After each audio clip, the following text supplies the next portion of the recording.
Puno ng tao ang harapan ng lumang simbahan ng Quiapo noong maalinsangang linggo ng umagang iyon. Ang mga sinag ng araw ay dumadaan sa mga bintana na may makukulay na bitral. Naglalaro sa sahig at pader, ngunit tila hindi nakapansin si Maria Teresa sa ganda ng paligid. Siya ay nakatayo, may mahabang buhok na ngayoy maputi na at nakapusod ng simple. Hawak ng mahigpit ang isang gusot na sobre sa kanyang dibdib. Ang bawat haplos ng hangin ay tila nagdadala ng mga alaala. Ang bango ng mga kalsada noong kanyang kabataan, ang halakhak ng mga kaibigan, at higit sa lahat, ang init ng unang pagmamahal na ngayoy tila napakalayo na. Dumadaloy sa kanyang mukha ang mga luha, dahan-dahang bumabagsak, at bawat isa ay parang sinusukat ang haba ng panahon at sakit na naipon sa kanyang puso. Sa malayo, dahan-dahang lumalapit si Alejandro, 65 taong gulang. Ang mukha'y inukit ng mga linya ng panahon at ng mga karanasang mapait at malalim. Hawak niya ang kamay ng isang babae na kapwa nakangiti, nakasuot ng puting bestida na may mararangyang detalye at may dilaw na bulaklak na nakadikit sa kanyang buhok. Ang eksenang iyon ay para kay Maria Teresa na parang isang paminsang punyal, dahan-dahang sumasaksak sa puso. Huminga siya ng malalim, pinipilit na kontrolin ang sarili, ngunit hindi niya maiwasang maalala ang mga nakaraan, ang bawat tawa, ang bawat yakap, ang bawat pangako na binitiwan ng magkabata. Para bang lahat ng dekadang naghiwalay sa kanila ay biglang naglaho at muling naibalik ang hapdi ng pamamaalam na dapat ay hindi na nangyari. Bago natin ipagpatuloy ang kwentong ito na tiyak tatagos sa puso ng sinumang makikinig, huwag kalimutang mag-subscribe sa channel na ito dahil dito palagi kang makakarinig ng mamasalaysay na tunay na nakakaantig ng kaluluwa. Ang mga kwento na tulad nito ay hindi lamang tungkol sa pag-ibig, kundi sa hirap at pag-asa, sa pagpili at sa mga pagkakataong minsan ay nawawala, ngunit nananatiling bahagi ng ating puso magpakailanman. Nagsimula ang lahat, maraming taon na ang nakalipas, sa matinding init ng isang tag-araw sa Maynila. Si Maria Teresa, 20 taong gulang noon, ay nakatira kasama ang kanyang ina sa isang maliit na bahay na yari sa kahoy sa Tondo.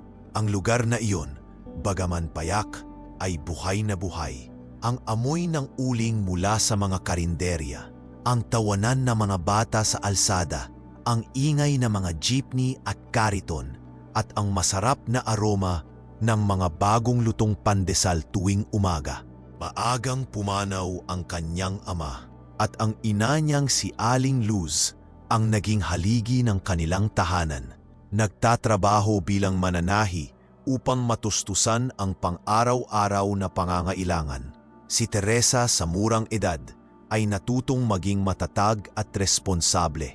Naghuhugas ng mga damit sa bakuran, nag-aalaga sa mga bata sa kalsada tuwing abala ang kanilang mga ina at tumutulong sa anumang paraan na kaya niya.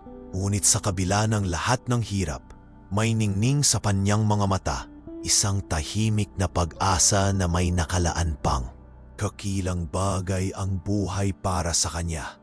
Noong hapon ng Abril, ika-21, taong 1975, nakilala niya si Alejandro, isang estudyanteng electrical engineering sa Universidad ng Santo Tomas.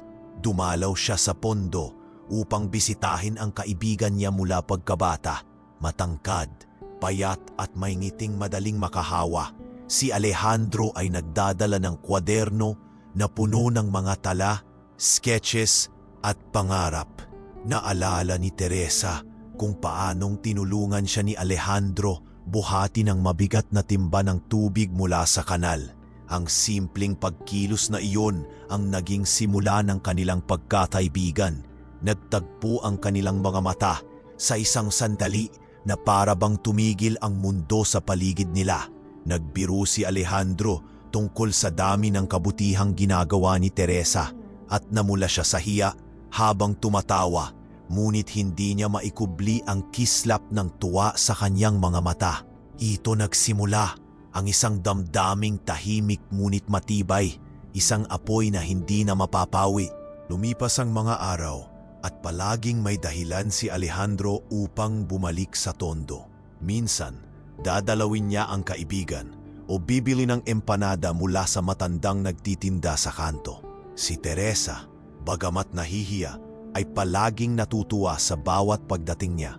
Nag-uusap sila tungkol sa mga libro, sa mabilis na pagbabago ng lungsod at sa kanilang mga pangarap para sa mas magandang kinabukasan.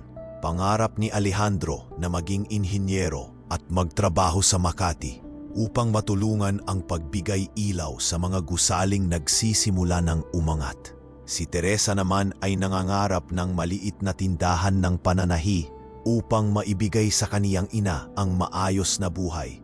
Sa bawat simpleng pag-uusap at tawa, nabuo ang isang pag-ibig na dalisay, parang itinadhana upang tumagal magpakailanman. Ngunit, gaya ng madalas mangyari, may ibang plano ang kapalaran. Habang abala si Alejandro sa kaniyang pag-aaral, nahaharap naman si Teresa sa matinding pagpupumilit ng pamilya. Ang kaniyang ina, si Aling Luz, ay isang mahigpit ngunit mapagmahal na babae na takot sa magiging kinabukasan ng anak. Para sa kaniya, kahit matalino at masipag si Alejandro, wala itong maipapakitang agarang katiyakan. Mas nais ni Aling Luz na ipakasal si Teresa kay Rogelio, isang mas nakatatandang negosyante na may maliit na tindahan sa Divisoria na matagal nang nanliligaw. Lagi niyang dinadala si Rogelio ng prutas, tela at pangako ng marangyang buhay. Ngunit sa puso ni Teresa, hindi kayang isipin ang buhay na wala si Alejandro. Buong puso niya itong minahal at minamahal pa rin. Noong gabing maulan ng Hulyo, ika-15, taong 1975, nagkaroon si Teresa ng lakas ng loob upang sabihin kay Alejandro ang kinatatakutan niya. Nagtatagpo sila sa ilalim ng bubong ng isang saradong panaderya sa Sampaloc habang walang tigil ang pagbuhos ng ulan sa madilim na kalsada. Gusto ni inay na pakasalan ko si Rogelio. Halos umiiyak niyang wika. Hinawakan ni Alejandro ang kaniyang kamay at mariing sinabi, "Teresa, huwag nating hayaang ang iba ang pumili para sa atin. Mas malakas ang pag-ibig natin kaysa sa kahit anong hadlang." Ang mga salitang iyon, sa tunog ng ulan at bango ng bagong lutong tinapay, ay nagbigay kay Teresa ng panibagong pag-asa. Nangako silang kapag natapos ni Alejandro ang kaniyang pag-aaral, magpapakasal sila anumang mangyari. Makalipas ang mga taon, lihim na namunga ang kanilang pag-iibigan.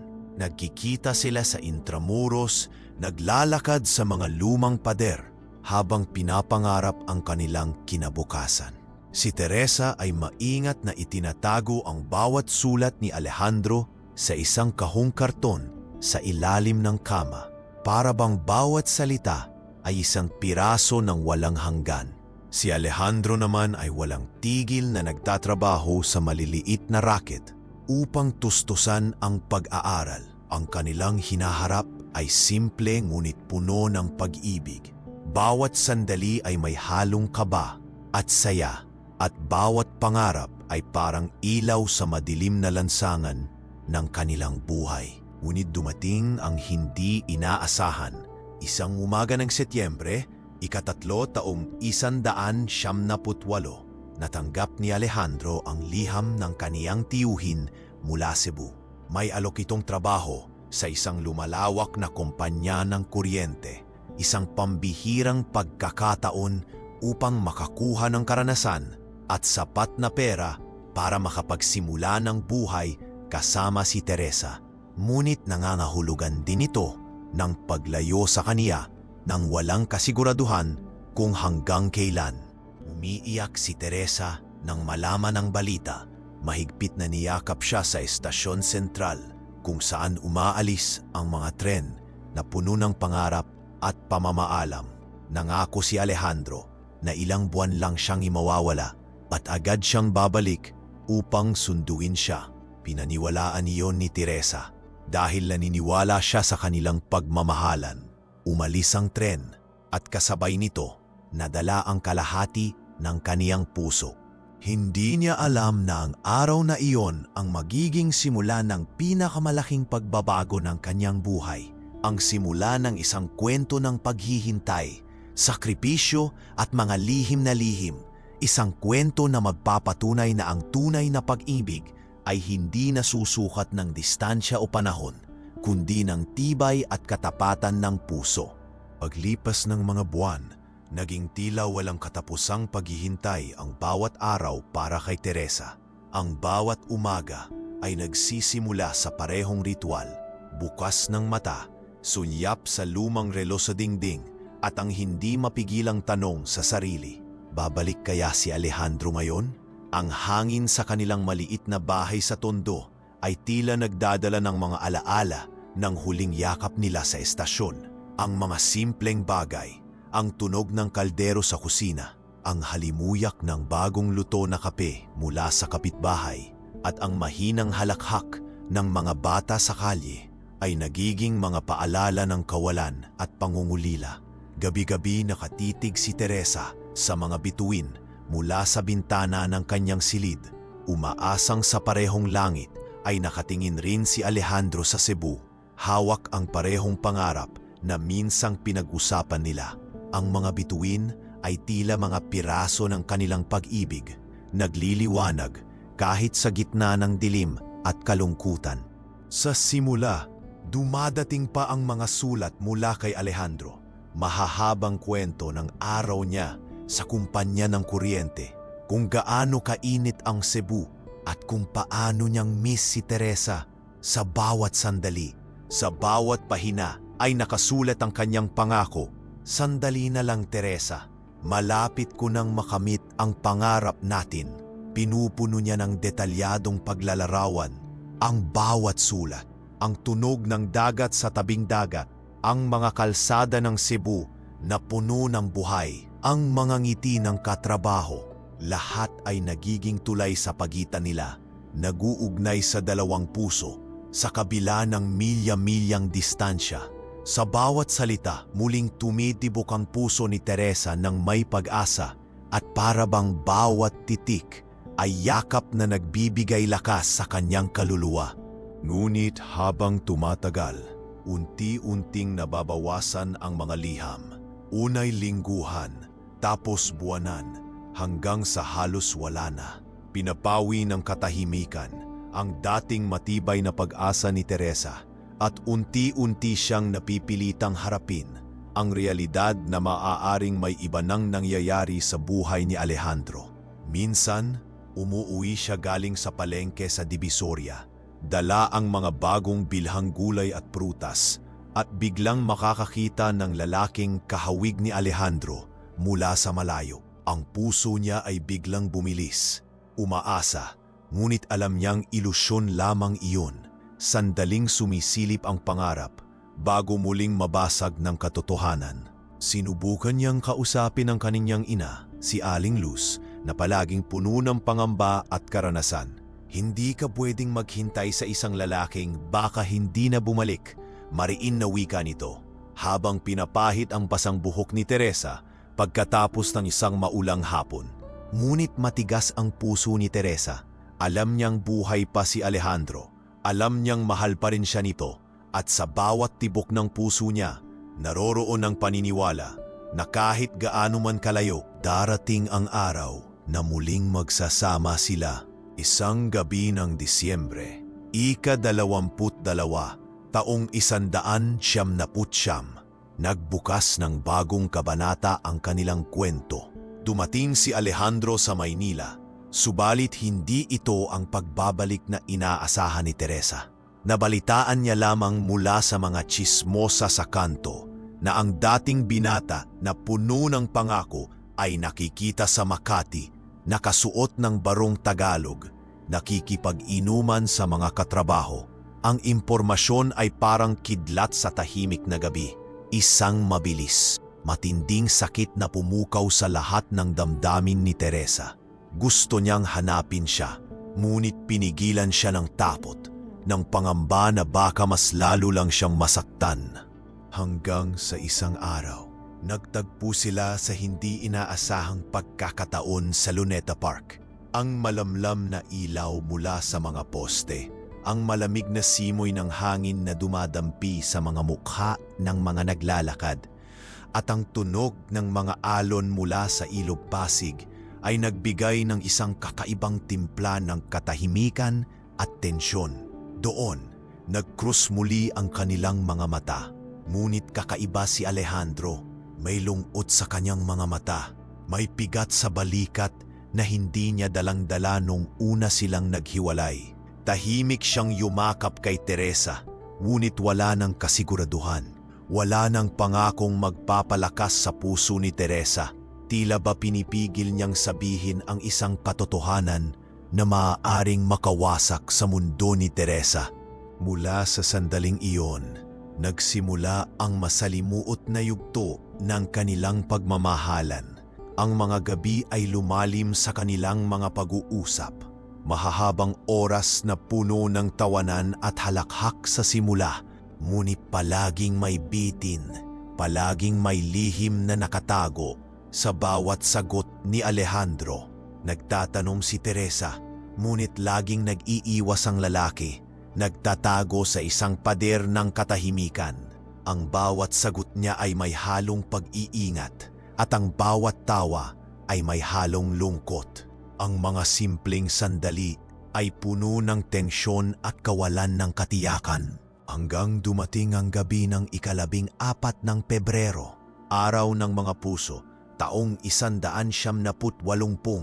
ang mga ilaw ng lungsod ay kumikislap, nagmumukang milyong bituin na bumababa sa lupa, ngunit sa puso ni Teresa, parang ang bawat ilaw ay sumisindi upang ipaalala ang katotohanan. Ang lalaking minahal niya ay may iba ng pinakasalan. Tuluyan nang bumigay si Alejandro. Ang kanyang tinig ay mahinang naguguluhan habang ipinapaabot ang sakit. May isa na siyang pinakasalan sa Cebu. Ang kasal na iyon ay hindi nagmula sa pagmamahal, kundi sa kagipitan, sa pangangailangan at sa matinding pakiusap ng kanyang tiyuhin na nagpalaki sa kanya. Hindi niya ito ginusto, ngunit hindi rin niya nagawang tumanggi. Para kay Teresa, gumuho ang lahat sa harap ng kanyang mga mata. Ang lalaking pinangakuan siyang babalikan, ang lalaking siyang tanging laman ng kanyang puso, ay ngayon ay hindi na pwedeng maging kanya. Ang bawat pangarap, bawat liham, bawat sandaling pinagsaluhan nila ay nagmistulang mga alaala na hindi na maibabalik. Tumakbo siya palabas ng Luneta Park.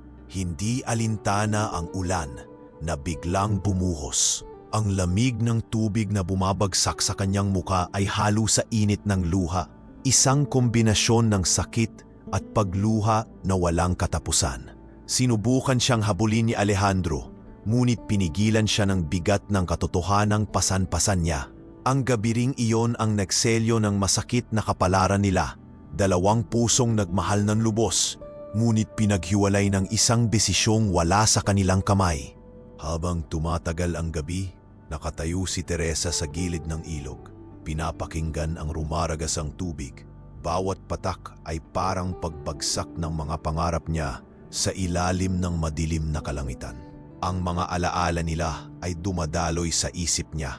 Ang kanilang unang pagkikita, ang mga lihim na palitan ng mga sulat, ang bawat yakap at halakhak na ngayon ay tila lamang isang panaginip.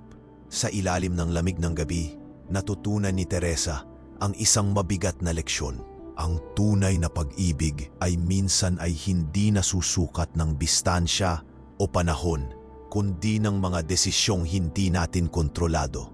Sa paglipas ng mga linggo, bumalik si Teresa sa kanyang araw-araw na buhay, ngunit ang dating kasiyahan ay may halong kirot.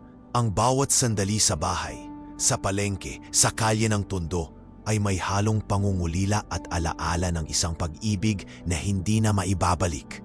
Natutunan niyang maglakad ng matatag, ngunit sa loob ng kanyang puso, mananatiling buhay ang alaala ni Alejandro, isang alaala ng pagmamahal, sakripisyo at pagkawala. Sa mga sumunod na linggo, matapos ang masakit na revelasyon ni Alejandro, tila ba bawat araw kay Teresa ay isang walang katapusang bangumot. Ang dating makukulay na kalye ng Tondo na puno ng tawanan ng mga bata at ingay ng mga tindero ay naging tila malungkot at mapurol. Ang bawat kanto na dati nilang nilalakaran, ang bawat maliit na karinderya kung saan sila minsang nagsalo ng pansit kanton at malamig na sagot gulaman ay biglang naging paalala ng isang pagmamahalan na ngayon naging abo na lamang. Tuwing gabi, nakahiga si Teresa sa kaniyang papag, nakatitig sa kisame ng kanilang maliit na bahay. Paulit-ulit na inuusal ang parehong tanong. Bakit ganito? Bakit kailangang umabot sa ganito? Pinipilit niyang hanapin sa alaala ang bawat detalye ng kanilang mga pangarap, bawat pangako ni Alejandro, bawat ngiti, bawat liham. Ngunit sa tuwing magsisimulang mangarap muli ang kaniyang puso, agad din itong nadudurog ng katotohanan na hindi na kailanman maibabalik ang dating sila. Sa mga panahong yon, nakaramdam si Teresa ng matinding kalungkutan na tila sumasakal sa kanyang dibdib. May mga araw na halos hindi na siya bumabangon. Ngunit sa kabila ng lahat, pinipilit niyang manatiling matatag para sa kanyang ina. Si Aling Luz, na noong unay mariing tinututulan si Alejandro, ay nakaramdam din ng awa sa anak. Madalas niyang sabihing, "Anak, minsan hindi tayo ang pumipili ng ating kapalaran. Minsan, tinuturo lang sa atin ng tadhana ang daan, kahit masakit." Ngunit alam ni Teresa na hindi ganoon kadali ang lahat. Lumipas ang mga buwan at dumating ang sandali na muling nagtagpo ang kanilang mga landas. Isang hapon ng Hulyo, ika-22, taong 1970, nagkita sila sa isang pagtitipon ng mga dating kaklase sa Maynila. Si Alejandro, bagamat may halatang bigat sa kaniyang puso, ay lumapit kay Teresa. Ang kaniyang mga mata, puno ng pagsisisi, ay naghintay ng kahit isang tanda ng pagpapatawad. Ngunit nanatiling malamig ang mga mata ni Teresa. Hindi niya magawang magsalita. Sa halip, tumalikod siya at iniwan itong nakatayo. Tila isang estatwa ng isang lalaking pinunit ng sariling mga desisyon. At doon nagsimula ang pinakamahirap na yugto ng buhay ni Teresa. Ang yugto ng pagtanggap at pakikipaglaban sa sariling damdamin. Araw-araw niyang tinatanong ang sarili, kung ako ba ay nagpatawad, magiging mas magaan ba ang lahat? Ngunit sa bawat tanong, ang sagot ay palaging luha. Hanggang sa isang gabi ng Nobyembre, ika-10, taong 2000, habang siya'y nagdarasal sa loob ng simbahan ng Quiapo, biglang tumulo ang mga luha niya nang marinig ang isang pamilyar na boses na umaawit ng banal na kanta. Lumingon siya at doon nakita si Alejandro, nakaluhod din, nakapikit at tila bang nakikipag-usap sa Diyos. Sa sandaling iyon, nakaramdam si Teresa ng kakaibang katahimikan sa puso niya. Naunawaan niyang ang kanilang kwento, bagamat puno ng sakit at pagkukulang, ay bahagi ng mas malaking plano. Dumapit si Alejandro matapos ang misa at sa unang pagkakataon matapos ang mahabang panahon, nagkaroon sila ng pagkakataong mag-usap ng malalim. Teresa, mahina niyang sabi, "Alam kong wala akong karapatang humingi ng tawad. Ngunit buong buhay kong pinagsisihan ang aking mga desisyon. Kung kaya ko lang balikan ang nakaraan, gagawin ko." Pinakinggan lamang siya ni Teresa.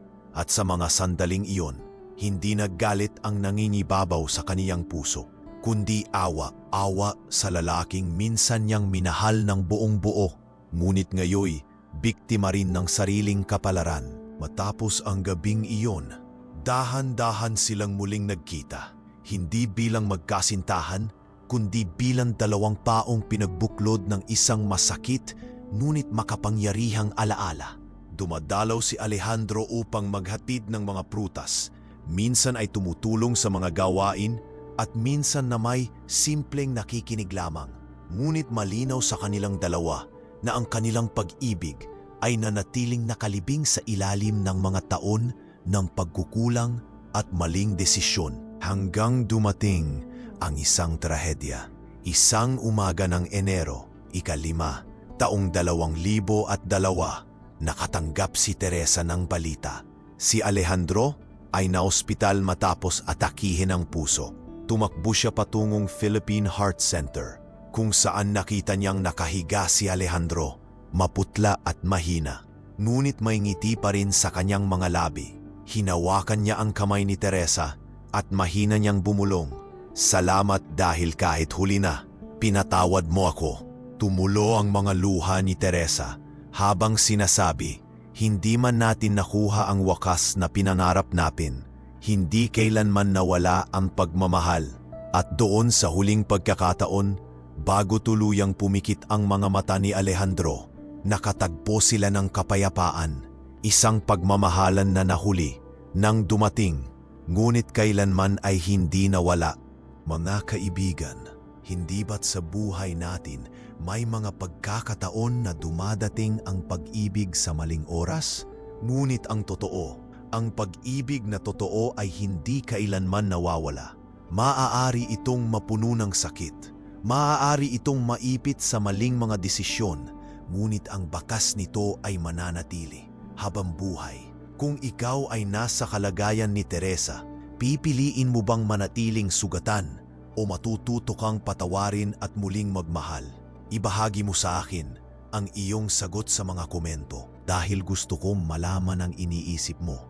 At kung ang kwentong ito ay tumama sa iyong puso, ibahagi ito sa isang taong espesyal sa iyo dahil baka ang simpleng salaysay na ito ay magbigay lakas sa kaniyang kaluluwa. At huwag mong kalimutang mag-subscribe dahil dito palagi kang makakarinig ng mga kwentong hindi lang basta-basta kwento, kundi mga salaysay na tatagos hanggang sa iyong puso.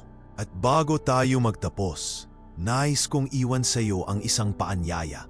Kung nagustuhan mo ang kwentong ito, siguradong mas lalo kang maaantig sa susunod na salaysay. Ang tren ng pangungulila, ang hindi inaasahang pagsasama-sama pagkatapos ng kalahati ng isang siglo. I-click mo ngayon at ipagpatuloy ang paglalakbay kasama ko sa mga kwentong magpapaalala sa iyo ng tunay na halaga ng pag-ibig at panahon.